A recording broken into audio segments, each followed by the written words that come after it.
Pour son nouveau film La fille de Brest, Emmanuel Berco marche avec talent sur les pas de réalisateurs américains comme Michael Mann ou Steven Soderbergh, quand, obsédé par l'idée de justice, il nous propose une critique de notre société. Avec modestie mais ambition, elle nous livre, elle aussi, un film de combat, une recherche de vérité autour d'un personnage réel, la pneumologue Irène Frachon.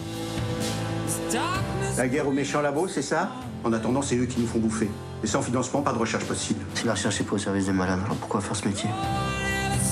On va se faire tailler en pièces. Pas de panique. Avoir une grande gueule.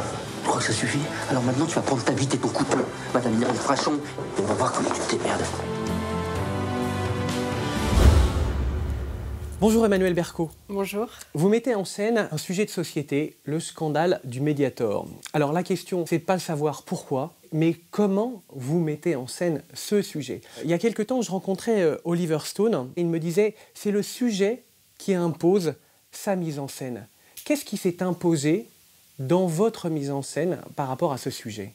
Sur une histoire quand même assez aride, assez complexe, il fallait absolument faire du spectacle et du divertissement.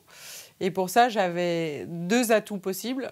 Mon personnage principal, qui est ce qu'on appelle un numéro, quoi, un phénomène, donc avec beaucoup de fantaisie qui permettait de sortir de l'aspect vraiment technique, scientifique et dramatique de l'affaire. Et l'autre atout que j'avais, c'est de pouvoir en faire un thriller, et c'est ce que j'ai choisi de faire, et donc de me frotter pour la première fois à un film de genre. On a quelques minutes pour mettre en place, pour que le spectateur comprenne où on en est, et après, il faut le harponner, il ne faut plus le lâcher jusqu'à la fin.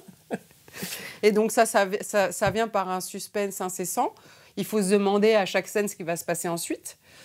Et il faut, voilà, le rythme effréné et l'efficacité. Et ça se traduit dans la mise en scène par, enfin, en ce qui me concerne, énormément de plans et énormément d'axes. On a 2 minutes du lâcher de bombe. Toutes les preuves, elles sont là-dedans. Faut arroser les grands médias. Je suis médecin, moi, pas pom-pom girl. Ça va être Hiroshima. Ah bah c'est pas mon moment de te dégonfler. Bon, dans 10 secondes, c'est sur le web. Ça va être repris partout, je te le dis. Je vous ai parlé d'Oliver Stone, mais on pourrait évoquer aussi Soderbergh avec Erin Brockovich. On pourrait parler de Michael Mann, Révélation. Est-ce que le cinéma des autres vous aide à faire le vôtre, et celui-là en particulier, et c'est l'écriture américaine que vous avez voulu retrouver quand vous parlez d'efficacité? Oui, mais de toute façon, le cinéma des autres m'aide à faire le mien, mais je pense que c'est le cas de tout le monde. Enfin, je pense qu'il n'y a pas d'autre moyen d'apprendre le cinéma que d'étudier le cinéma des autres. Enfin, en tout cas, de ceux qu'on admire. Que ce soit moi, je décortique. Pas que la mise en scène, je décortique les scénarios. Et c'est comme ça que j'apprends depuis le début. On peut s'inspirer de ce savoir-faire quand même brillant qu'ils ont sur ce type de film. Donc là, ça a demandé un travail de découpage préalable quand même assez élaboré, dans le sens où telle partie de la scène, je vais la filmer sous tels axes.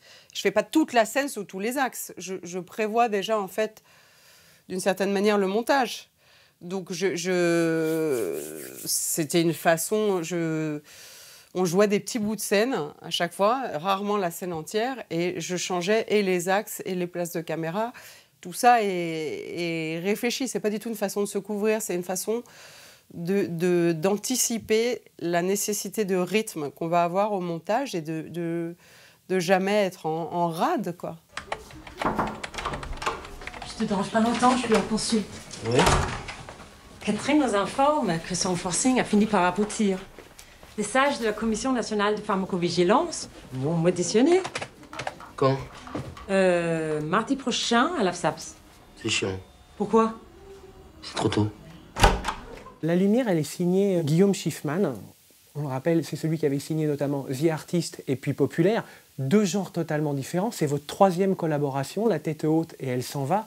Qu'est-ce que vous lui avez demandé de mettre en lumière pour ce film? Je lui ai demandé de... Mais le pauvre... Ça a été extrêmement compliqué pour lui, parce que je voulais une lumière quand même assez élaborée, assez stylisée, qui renforce la dramaturgie, mais il y avait des murs blancs partout. C'est l'horreur pour un chef-op, hein, tout le monde le sait, des murs blancs, des blouses blanches. Bon, il s'est arraché les cheveux. Il a fait ce qu'il a pu, d'autant qu'on tournait à un rythme effréné, c'est-à-dire il n'avait pas le temps de sortir 3 projecteurs, mais seulement 2. Et on s'est rattrapés, disons, tous les deux. On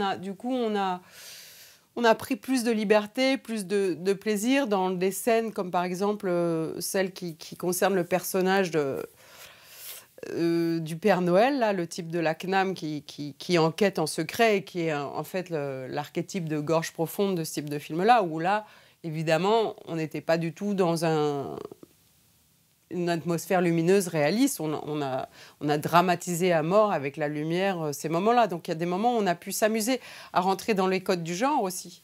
Avant de choisir le cinéma, vous avez hésité avec la chirurgie.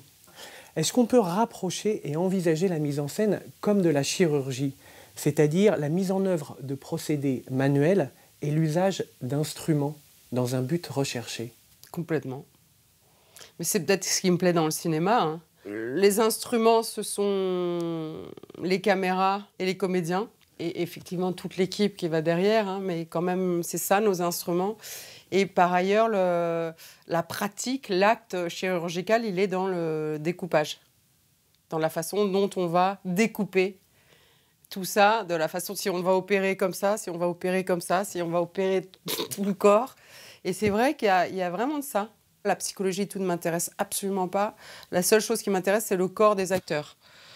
Et c'est ça que je cherche à opérer, à capter avec la caméra et avec la façon dont je les dirige. C'est leur présence. C'est accompagner le mouvement organique des acteurs. Ça serait ça, la direction d'acteur? Pour moi, oui. Et que l'émotion ne naît que de ce qui se passe dans le corps. Mais moi, je viens de la danse, à vrai dire, aussi. Et je rapproche énormément le travail de mise en scène avec la chorégraphie. Jamais j'irais dire à un acteur, à ce moment-là, tu vois, t'es un peu jaloux. Et donc, ce serait bien que... Non, je vais lui dire, tu vois, tu serres tes bras contre ton corps parce qu'il y a quelque chose qui est bloqué là dans ta gorge. Je vais plus employer ce genre de chemin que de lui dire, là, tu vois, t'es jaloux et il faut vraiment qu'on sente dans ton regard que t'es très, très jaloux et que quelque chose va exploser. Non.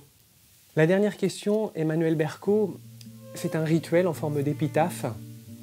Pourquoi filmez-vous? Ben moi, j'aime pas tellement m'exprimer, j'aime pas tellement communiquer. Et je pense que s'il y a une explication à chercher, elle est de ce côté-là. C'est qu'on ne peut pas non plus vivre dans sa bulle, qu'il faut échanger avec le monde extérieur et que c'est le moyen le plus adapté à ma personnalité que j'ai trouvé pour communiquer.